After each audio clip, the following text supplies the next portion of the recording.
नमस्कार, मैं डीके। दिल्ली अब कोई शहर नहीं, ये एक गैस चैम्बर बन चुका है। राजधानी दिल्ली में जहरीली धुंध का कहर जारी है। Year after year, Delhi's winter pollution has been described with blanket of smog, breath of Delhi death. के आसपास के शहरों में हवा जहरीली हो रही है। पारे में गिरावट और कोहरा बढ़ने के साथ हवा में सांस लेना दूभर हो रहा है। दिल्ली में एक दिन रहना हर दिन 20 सिगरेट पीने जितना बराबर होता है। दिल्ली के लोगों की एवरेज लाइफ में से 7 साल कम हो गया है। अगर आप यहाँ पर रहोगे तो 7 साल कम जियोगे। और मुझे बड़ा गर्व महसूस हो रहा है ये बताने में कि वर्ल्ड की 20 पोल्यूटेड सिटी में से 13 हमारे इंडिया की है। अब सवाल उठता है, आखिर हमारे देश में इतना पॉल्यूशन होता कैसे, और दिल्ली का पॉल्यूशन आसमान कैसे छू रहा है, और लोग किसानों के पीछे ही क्यों पड़ जाते हैं, किसानों को ही पॉल्यूशन का मेन जड़ क्यों मानने लगते हैं, लोग उनकी पराली के पीछे ही पड़ जाते हैं। और हमारे देश के प्राइम मिनिस्टर 18 घंटे काम करते हैं, लेकिन फिर भी दिल्ली का पॉल्यूशन कम नहीं हो पा रहा है। और मैं देशवासियों का दोबारा दोहराना चाहता हूँ, मोदी 18 घंटे काम करे। और चाइना के शहर बीजिंग ने ऐसा क्या कर दिया जिससे उसका पॉल्यूशन हमेशा नॉर्मल रहता है। इस वीडियो में मैं वो सभी पॉसिबल स्टेप बताऊंगा जिससे हमारे दिल्ली का पॉल्यूशन कम हो सकता है। आइए शुरू करते हैं।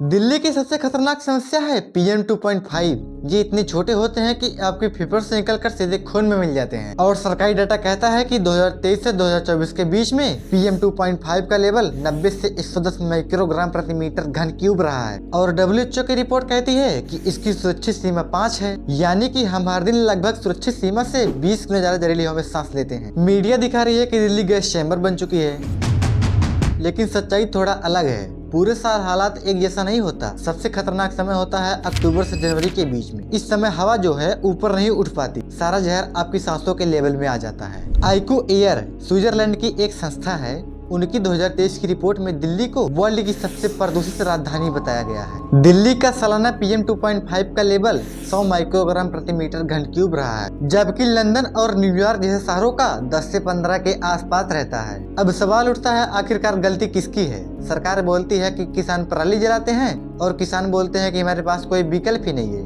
हमें मजबूरी में जलाना ही पड़ता है।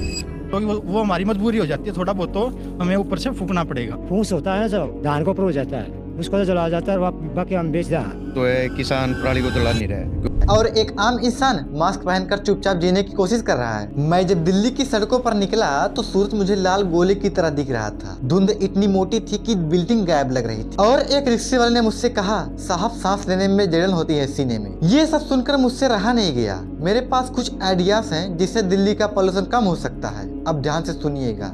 पराली समस्या का समाधान ये नहीं है कि किसानों को मारा जाए, डांटा जाए, जबकि समाधान ये है कि सरकार मशीनें दे, सब्सिडी दे, सिस्टम को बदले। अक्सर कहा जाता है किसानों की पराली ने दिल्ली की हवा को बर्बाद कर दिया, लेकिन असल सच ये नहीं है। दिल्ली की दूषित हवा के पीछे ये 4 मुख्य कारण है। सड़क पर धूल, बिल्डिंग का निर्माण, गाड़ियों का धुआं, फैक्ट्रियों का धुआं। रिपोर्ट बताती है 30-40% प्रदूषण धूल से हो जाता है, 25-30% गाड़ियों से हो जाता है, और पराली का असर कुछ समय बाद बहुत कम हो जाता है। जरा बाहर देखिए, जहाँ पर सड़क बन रही है वहाँ पर धूल उड़ रही है। ट्रैफिक पर गाड़ियां खड़ी हैं, लेकिन इंजन चालू है सबका। निर्माण का मलबा वैसे खुला ही छोड़ दिए हैं। यही सब प्रदूषण की असली फैक्ट्रियां हैं। प्रदूषण तो हम सब ने बहुत फैला लिया।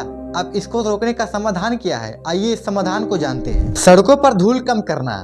अगर सड़कों को रोज पानी से साफ किया जाए, मशीनों से झाड़ी जाए, तो धूल कम हो सकती है। नंबर 2, बिल्डिंग साइट पर नियम। जहाँ पर मकान बन रहा है वहाँ पर मटेरियल को ढककर रखा जाए और जुर्माना लगाया जाए। नंबर 3, गाड़ियों का सुधार। लाल बत्ती पर इंजन को बंद कर रखें। ज्यादा से ज्यादा पब्लिक ट्रांसपोर्ट और मेट्रो का इस्तेमाल करें। अगर आप 4-5 लोग एक ही जगह एक ही ऑफिस में जाते हैं तो आप पब्लिक ट्रांसपोर्ट का यूज करिए। नंबर 4, किसानों को मशीनें और पैसा दिया जाए ताकि वो लोग पराली न जला पाए। भाई ये पॉल्यूशन को कम करना है तो पैसा तो खर्च होगा ही, बिना पैसे कुछ नहीं होने वाला। अब एक जरूरी बात, चीन की राजधानी बीजिंग भी दिल्ली की तरह बहुत प्रदूषित था, लेकिन उसने ऐसा क्या कर दिया कि उसका प्रदूषण आज नॉर्मल हो गया। आइए जानते हैं। बहुत पैसा लगाया, कोयले वाली फैक्ट्रियों को बंद कर दिया, गंदगी फैलाने वाली फैक्ट्रियों को शहर से बाहर कर दिया। नतीजा ये हुआ कि उन्होंने 60% ज्यादा हवा को साफ कर लिया। तो दोस्तों, दिल्ली का प्रदूषण कोई जादू से नहीं आया, ये हम ही लोगों ने किया है। दोष देने से कोई काम नहीं चलेगा, सही कदम उठाने होंगे। अगर आपको ये वीडियो सही लगे तो इसे शेयर कर देना, और कमेंट बॉक्स में बताना आप सबसे पहले क्या बदलाव चाहते हैं। जाते जाते वाली वीडियो भी देख कर जाना कि इंस्टाग्राम कैसे लोगों को अपने बस में कर रहा है, कैसे उनके दिमाग को हैक कर रहा है। मैं मिलता हूँ अगले वीडियो में। बहुत बहुत धन्यवाद।